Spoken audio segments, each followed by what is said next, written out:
ஹரே கிருஷ்ணா. பால்குண மாதம் என்றழைக்கப்படும் பங்குனி மாதத்தின் 25ஆம் அத்தியாயமான 25ஆம் நாள் கதை இனிதே துவங்குகிறது. இன்றைய புராண கதையை துவங்கலாம். இந்த புனிதமான பால்குண மாதத்தில் சிவனாரின் தொடர்புடைய அழகான புராண கதைகளை செவிமடுத்து கொண்டிருக்கிறோம். இன்றைய கதையினை துவங்கலாம். இந்த கதையின் முந்தைய அத்தியாயத்தில் காமதேவன் மகாதேவரின் தவத்தை தொந்தரவு செய்ய வரும்போது மகாதேவர் அவரை கோபத்தில் எரித்து சாம்பலாக்குவதை செவிமடுத்தோம். அனைத்து கடவுள்களாலும் முனிவர்களாலும் விளக்கப்பட்ட பிறகும் மகாதேவர் அங்கிருந்து மறைந்து விடுகிறார். பின்னர் காமதேவரின் மனைவி ரதிதேவி அங்கே அமர்ந்து புலம்பிக் கொண்டிருக்கிறாள். அந்த நேரத்தில் ரதிதேவி அழுவதை கண்ட அன்னை பார்வதி தனது உறுதிமொழியின் பெயரில் அர்ப்பணிப்புள்ள மனைவியான ரதி தேவி தனது கணவரை திரும்ப பெற மிகவும் கடுமையான தவத்தை தொடங்கினார் என்றும் அதன் பின்னர் அன்னை பார்வதி தேவியும் அங்கேயே தங்கி தவத்தில் மூழ்கிவிட்டதாகவும் கூறுகிறார். அந்த நேரத்தில் பெண் தந்தை அவளை தடுத்து, மகனே, நீ இன்னும் இந்த பழியுடன் இருக்கிறாய், சீக்கிரம் இல்லத்திற்கு செல்வாய், தவத்தின் சிரமத்தை உன்னால் தாங்க முடியாது என்றார்.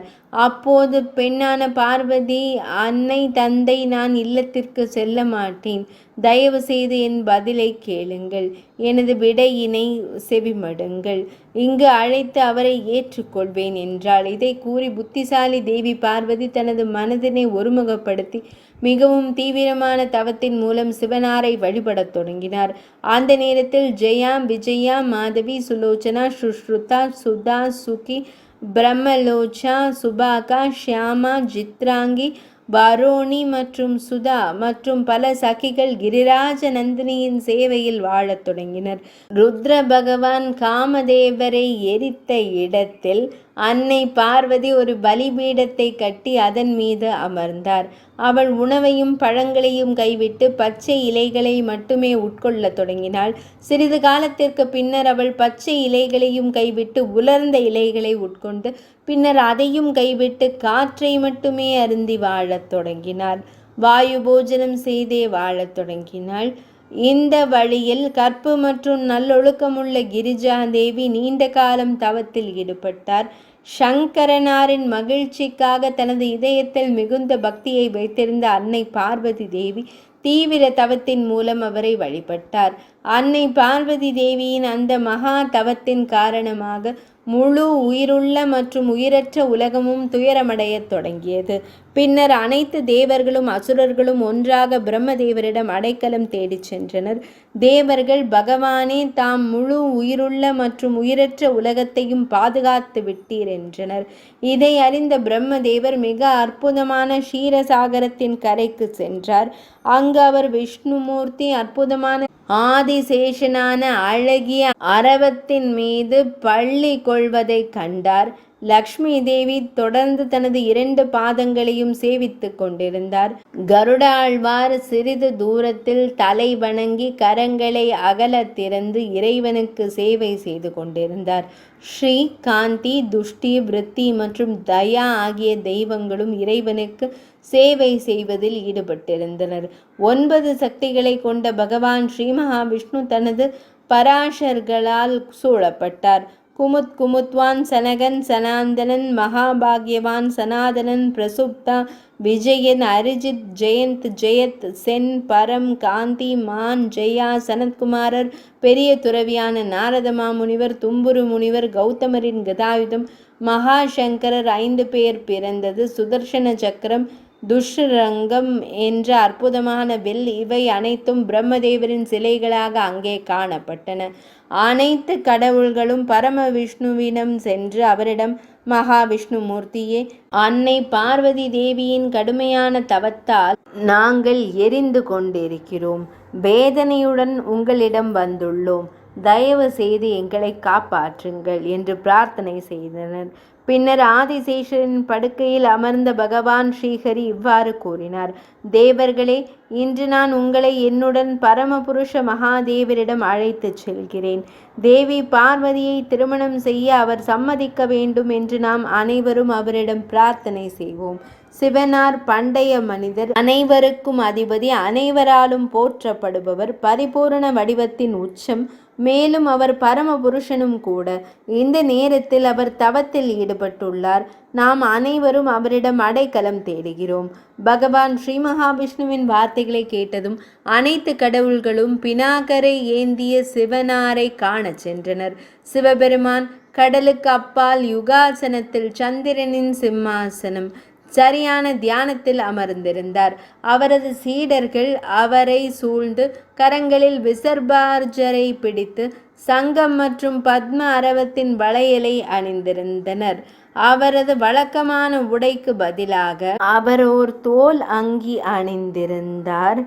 பாகீரதி கங்கை மற்றும் தலையின் பிறை சந்திரனால் அலங்கரிக்கப்பட்ட மெட்டி முடியை அணிந்திருந்தார். அவருடன் பெரிய முனிவர்களும் துறவிகளும் இருந்தனர்.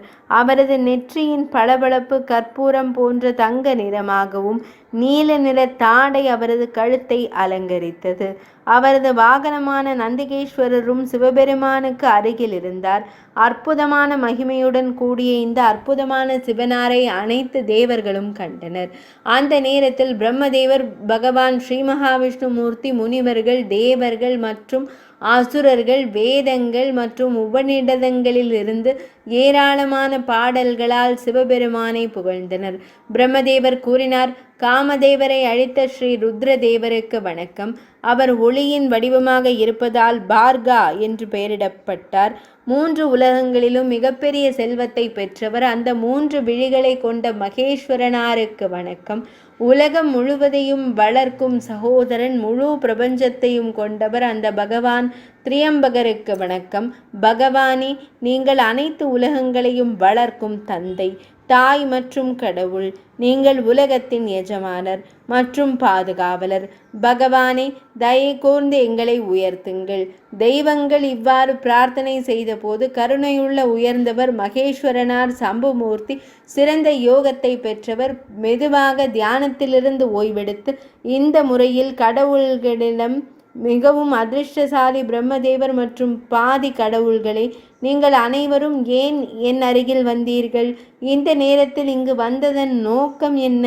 கூறுங்கள். அவர்கள் இந்த முறையில் கேட்டபோது பிரம்மதேவர் கடவுள்களின் முக்கியமான பணியினை அறிமுகப்படுத்தினார். பிரம்மதேவரை கேட்டு மகாதேவர் புன்னகைத்து கொண்டே கூறினார்: காமதேவா, கடவுள்களின் மகத்தான வேலை காமத்தை எரிப்பதன் மூலம் நிறைவேற்றப்பட்டது.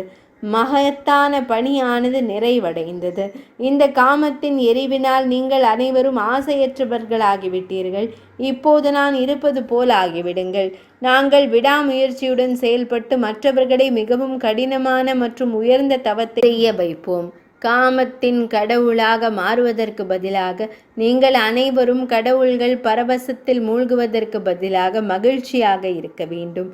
காமம் நரகத்திற்கு இட்டுச் செல்கிறது.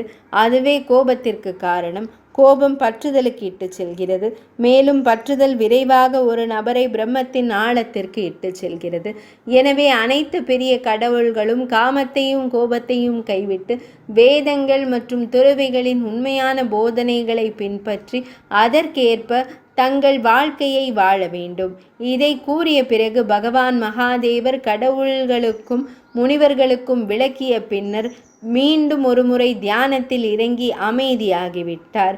இதை கண்டு அனைத்து கடவுள்களும் ஏமாற்றமடைந்து தங்கள் இடங்களுக்கு திரும்பினர். அடுத்து என்ன நிகழ்ந்தது? சிவனார் பார்வதி தேவியை திருமணம் செய்ய எப்படி தயாரானார்? இதை நாம் நாளை செவிமடுக்கலாம். இன்றைய 25ஆம் அத்தியாயமான 25ஆம் நாள் கதை இனிதே நிறைவடைந்தது.